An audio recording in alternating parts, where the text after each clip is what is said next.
My name is Ernest Sternglass. I'm professor of radiological physics, emeritus of the University of Pittsburgh School of Medicine. It seems that the worst damage takes place during early infant development, in the mother's womb and in the first few years of life, when the immune system forms and the brain develops and all the hormonal functions are established. And what we find is that strontium-90 is so particularly dangerous. Why? Because strontium-90 goes to the bone like calcium. Everybody knows you need calcium in your diet. Well, the strontium goes right along with it, and the body can't quite differentiate between them. So when we drink something that contains strontium, it goes along with the calcium in the milk.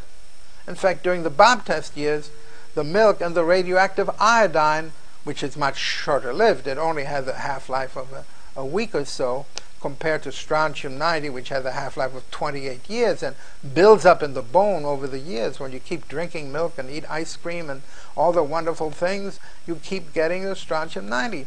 So what happens is that the strontium-90 goes to the bone of the mother, and it also goes to the bones of the newly developing baby. But then, because the calcium is constantly being interchanged from the blood into the bone and in and out again, and the growing baby is constantly changing, the structure of the baby is growing all the time.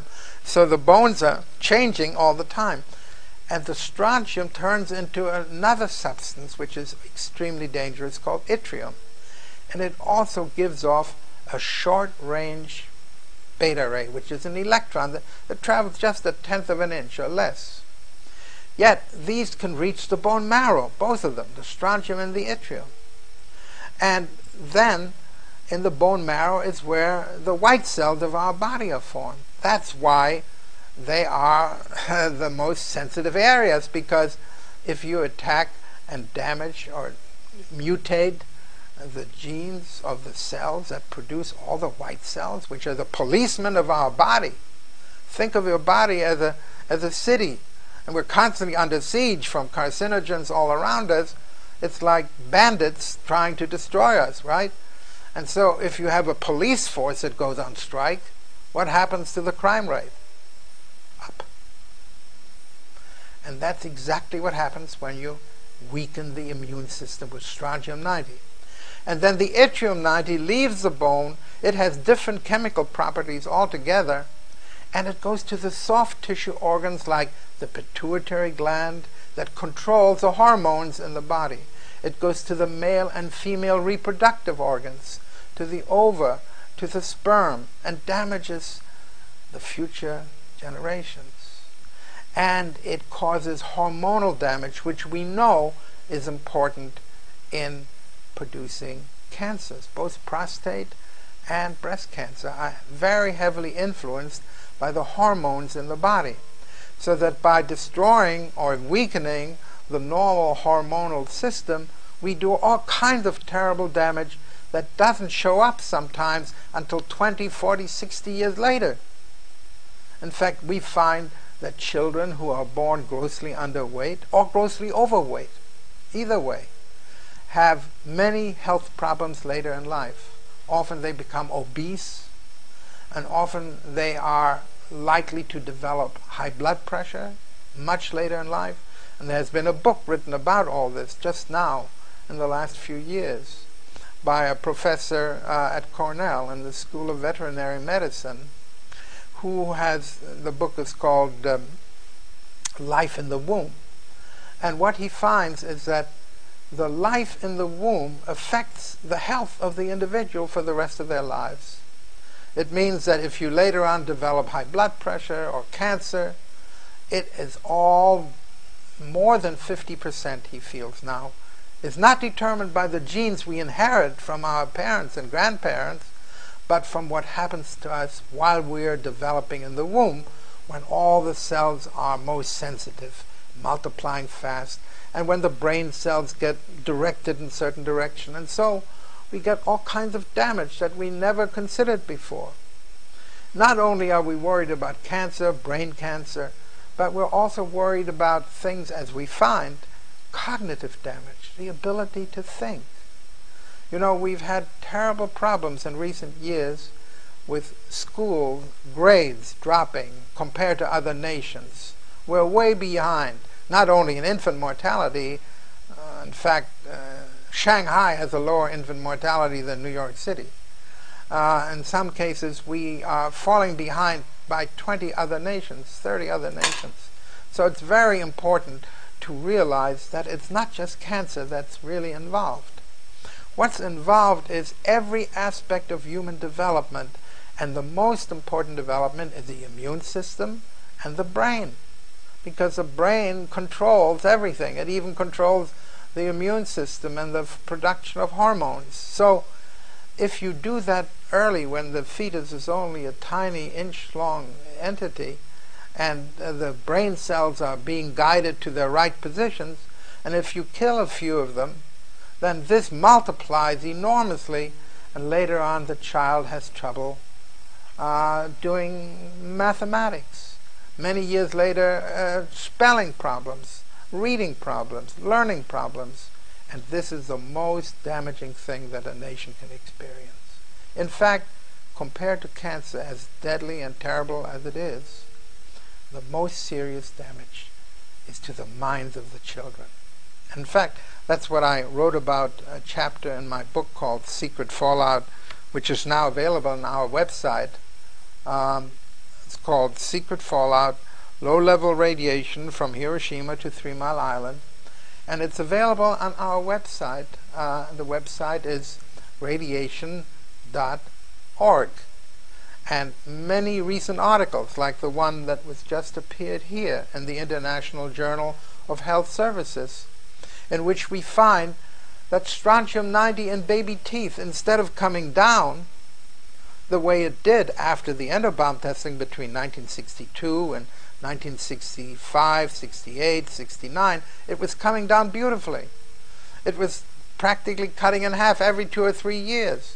And all of a sudden, it rose up again and has refused to come down, even though strontium-90 is being released from the bone in a matter of 2 or 3 years from a child. And because strontium-90 has a half-life of only 28 years, it was never unearthed before the nuclear age. So whenever we find it now in human beings, and one of the places we can find it is in the teeth of babies.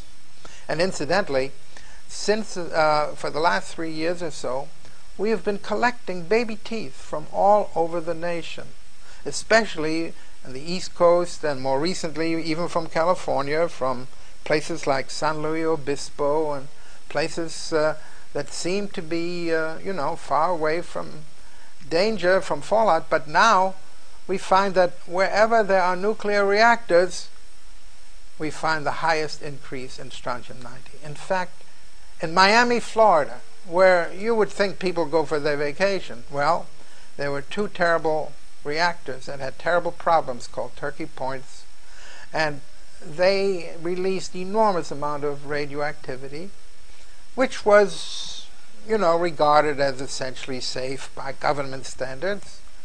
And we find that in Florida now, in some parts of Dade County, we have gotten teeth that are as high as 10 or 20 times the minimum level that we can detect. And it should be at the minimum level now. It should be less than a half of a unit, called a picocurie per gram of calcium. It should be less than half.